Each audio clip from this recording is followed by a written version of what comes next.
Hi everyone, in front of me I've got a NUBIA Air, and let me share with you how to add or remove a Google account in this device.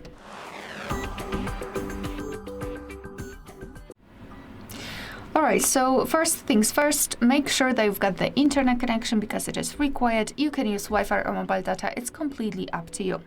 Then let's go to the settings.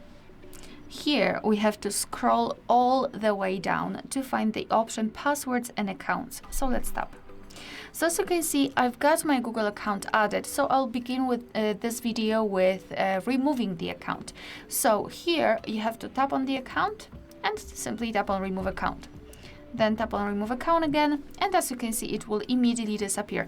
Of course, if you've got any kind of screen lock, your device will ask you to enter it to confirm the whole step. So if you wish to add the account, just do the same section. So go to the passwords and accounts and tap on add account. Choose Google and make sure that you've got the internet connection, as I said at the very beginning of this video. Here in this step, we can either create a new account if you do not have your own yet, or simply type your email or phone. So let me do it.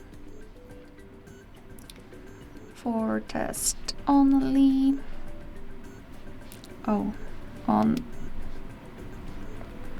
All right, and tap on next.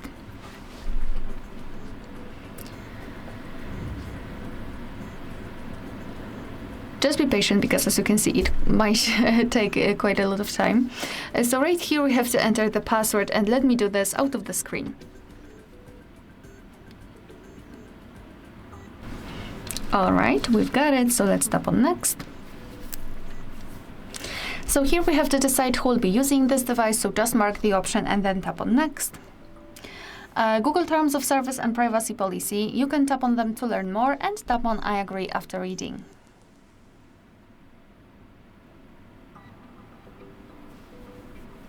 And as you can see, we just successfully added our Google account to this device.